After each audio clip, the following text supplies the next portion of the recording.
The ISA Grey Shield Under-19 schoolboy cricket season has gone by speedily.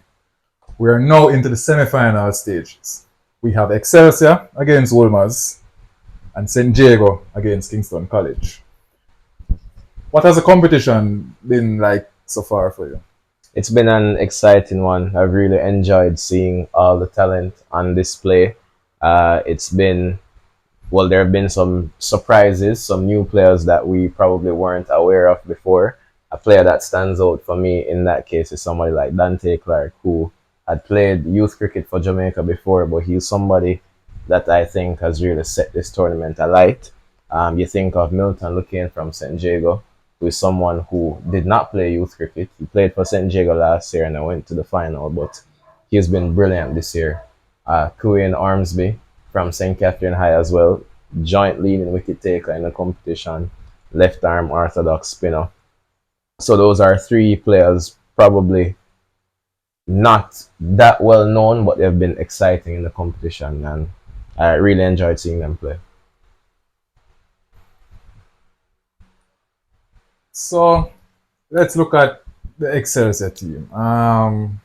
They have done what we have expected them to do up to this point. They are by far the most dominant team we have seen in the competition.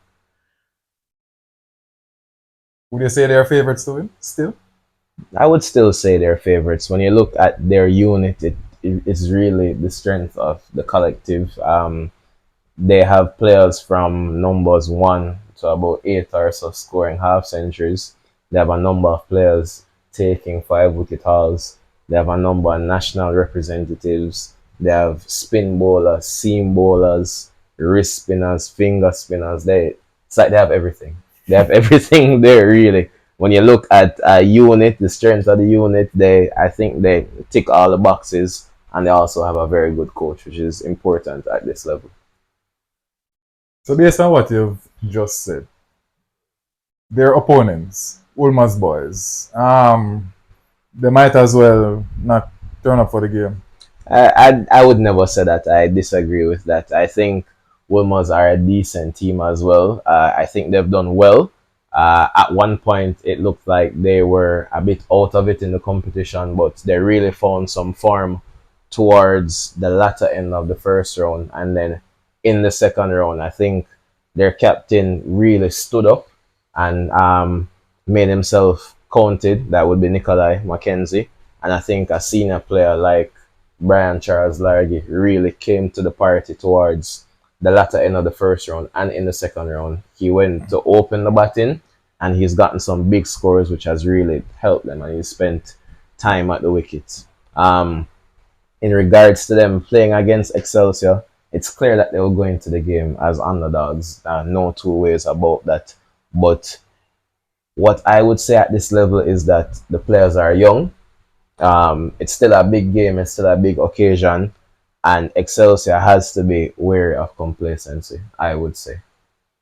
Yes, and we both know Excelsior has a history of going into semi-finals and finals of Grey Shield competitions and being the dominant team and not turning up to the party. So they must be aware of that. However, they are recent time champions, so they know what it is like to win. Some of these players would have been involved in That those success, winning yeah.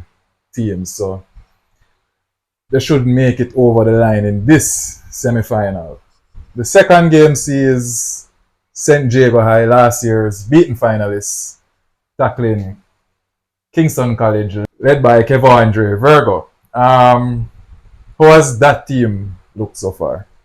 I think the KC team is an interesting one. You think of schoolboy teams, and traditionally, this is probably how we're used to schoolboy teams being. There's generally one player or two players who are very dominant, and then they have a supporting cast. I think with this KC team, it shows with Kevandre's numbers. He has 639 runs, and the second highest scorer for KC has about 215, 220, 215, somewhere there. So he has led the pack by almost 400 runs. He's led the competition by 200 plus runs. He's clearly the dominant player and the best batter in the competition, the most prolific batter in the competition. What it will come down to for KC, I think, is how the other players perform. Their performances will be very important. It's a game of glorious uncertainties. Runs are not guaranteed for Kev.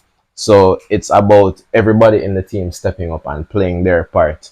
Courtney Anchard has been good for them with the bat and with the ball. I think he's been steady. I think he probably has another gear to find in this competition. I think he's a good player. Then you look around, they have had players like Bell scoring a half century, Owen Marbeer scoring a half century. So they will need to rally on those players to have one of their best games in the semi-finals. When you look at them with the ball, I think, as you mentioned previously, they're a team that their best bowlers are probably the seam bowlers. Probably. They are the seam bowlers. The best Their next best bowler is an under 14 left arm spinner who played 3-4 games in the tournament before he took his first wicket. Yeah. So their best bowlers are the seam bowlers, and they're limited with the number of overs that they can bowl consecutively. Spinners have dominated this competition, as we have seen. The two top wicket takers are spinners, and in the top 10, there's only one seam bowler. Only one seam bowler. Anchard is 11th, I think, in the wicket charts. So that shows that spin is important. Their spin will fall on a number of players. I think the leading spin bowler for them thus far has been Alexander Elliott. He's a youngster. He's learning. He's growing. He's picked up a fifer in the competition against Wolmer's that will do wonders for his confidence. A fifer against the defending champions. So that will do wonders for him, but they'll need everybody in that unit performing and having their best game for them to topple a St. Jago team that has beaten them this season. Well, looking far ahead, if Kingston College gets past St. Jago, they will be missing Courtney Anchard chances that week. Anyways, let's look at St. Jago. They have been brilliant as well this season. They defeated ULMA's twice, the defending champions. Vital Laws playing brilliant all-round performances and all-round cricket in those two games. But the man for them has really been Milton Looking. What have you seen of him? Milton Looking exciting. Tall, lanky, leg spinner, all-rounder, left-hander, hits the ball a mile. Very exciting player. I think he is somebody that is confident. He is a sportsman. He's a footballer as well. I think some of the confidence from that comes over into his cricket, and he looks like somebody that just wants to express himself. I think with the team, that St. Jago team, they are carrying a bit of a chip on their shoulder. They lost in the final this year, and they seem very hungry for it this year. I know the coach is definitely determined to right the wrongs of last season, and when you speak to the players, a lot of them have alluded to that and the fact that they want to make things right this year. They're a team that they've retained a number of the senior players. You think of Lyndale Anderson, you think of Milton, and you think of Vital. Three key senior players in their squad, and they are the three that have really been leading the performances for them. So, based on these two teams in the second semifinals, there are two teams depending on basically three players.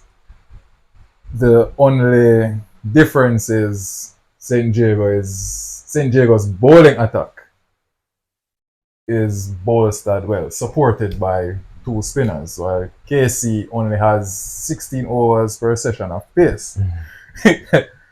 So unless they remove that top order heavy St. Jago batting lineup, the first 1, 2, 3, 4 players in those couple of overs, they could be in for a long day. Would you say I'm right in saying that? I think that's a fair analysis.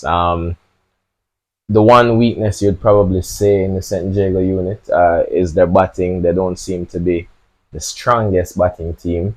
They don't have anyone that has scored a century thus far this season.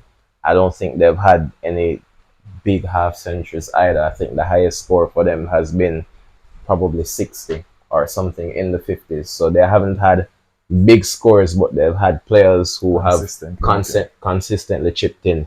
They're led by the captain, Lindale Anderson, who has 301 runs. He has 3 or 4 half centuries. So he has found some form, but his highest score is about 60 or late 50s as well. So I think in games like this, they're playing at Chedwin Park, they're playing at somewhere that has traditionally been good for batting. They will need somebody to stand up and set out the stars because KC has a player who has a massive appetite for runs. Well, the semi-final should be an exciting encounter, or should I say, these semi-finals will be exciting encounters, and the guys should go out and support them. As Akim said, one game is being played at Shedwin Park, And the next at Lucas. yeah, Nelson Oval, the home of Lucas Cricket Club. So You could almost say it's the home of Excelsior High as well. yes, all the players, almost all the players are well, Almost all of them are from the area. yeah, from the area and play for the team. So the game at Lucas should be well populated. Anything else? That's all from me.